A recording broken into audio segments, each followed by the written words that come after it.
Hello again, boys and girls. It is number 48.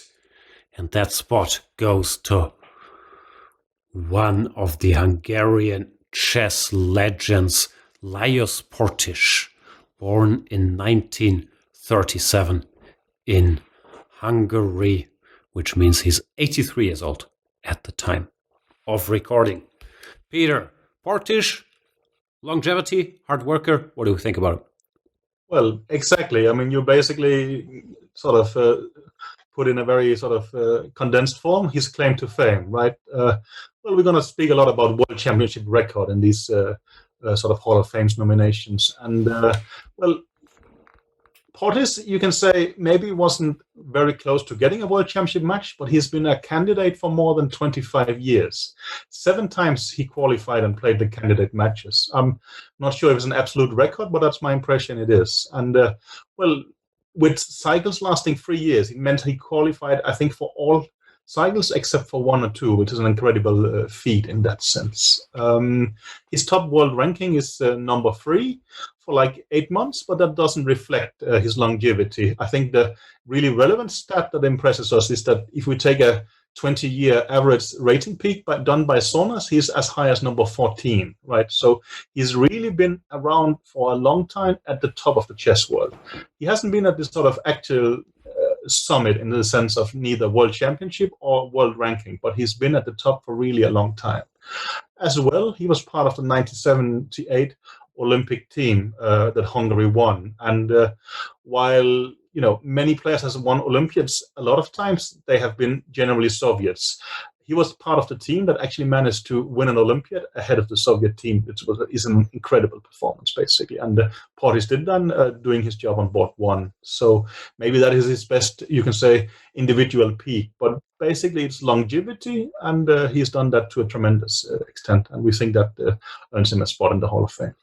Yeah, I agree. We'll have this debate many times moving forward, in that, of course, we value it incredibly highly if someone makes a world championship match or gets close to the title. That's the knock on Portisch, but his long distinguished career also has to count a lot. So I very much think he belongs on this list. Let's have a look at a game, because he could beat anybody at any time. He probably never had a claim to being number 1, but he could play with all the guys from his era. Very much so, and I think the game here, we see playing against the world champion Petrosian. It's just a crushing victory, simply with simple logical chess, right? Yeah, starts on move 3. He plays fantastic line, the exchange Slav. And I'm not being tongue-in-cheek, I've always been a fan of the exchange Slav. And I'm happy that he uses it to crush Petrosian. I think the funny or embarrassing thing is that you have been right historically. While this was a line that was ridiculed for a long time, simply both modern computers and modern practice have showed it's actually a serious attempt at advantage. We just thought it's illogical to exchange off in the center, but it turns out to be kind of wrong. And while it got this reputation for being a drawing weapon, it doesn't seem to be like that objectively. And as we can see in this game, or even some of yours, it's a pretty good attacking weapon at times. Yeah. That will be my claim to fame. Ahead of my times on the exchange Slav. Yeah. Good. Congratulations. So Petrosian, I guess somewhere in his style, doesn't play the most critical. He plays something solid. Maybe he was surprised by the exchange Slav. Doesn't quite equalize. Rook e8, hinting at e5. Portisch stops it. But the key moment to me is here after queen b6, targeting both e3 and b2. White could have defended these pawns, queen e2, queen d2, whatnot. Portisch rightly understands, you know what?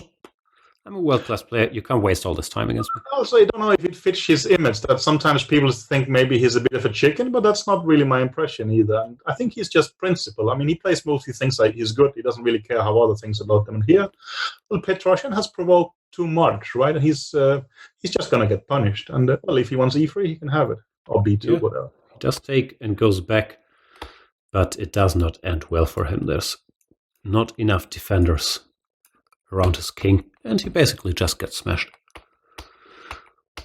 We're, as usual, not doing it move by move, but we can already see it's an uphill battle. The knight is also jumping juicy square. This is pretty much over.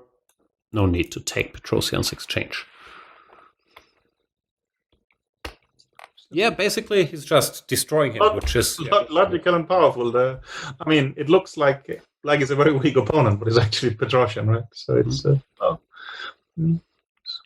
Queen b2, another pawn, but it doesn't matter. Rook f1, cool, calm, and collected, covering f4. The rook is covered. Bishop g7 is a giant threat. That is not changed by knight f5 after takes. White would just win. Bishop g7, queen h6. And checkmate. No, I don't think he was particularly chicken or anything. To me, he's more on the line of, very classical, hard-working guys like a Boris Gelfand comes to mind who, if they get their opening punch in, they can just play. It's a very nice, complete games that look logical from start to finish. But you say more sort of a logician, like not someone where we will get to play as later, who will see it much more as a sporting competition. And, someone like Larsen would play always to win the tournament at whatever cost and take the risk and such. Portisch looks like he's just trying to play chess, right? And I mean, there will be less victories, there may be higher ratings and maybe a longer career, all these kind of things, right? Yeah, it's the usual trade-off, yeah. No big lows and not as many tournament victories as high as someone as Larsen will have now. I think that's fair. Good. All right, Lajos Portisch on number 48 on our list.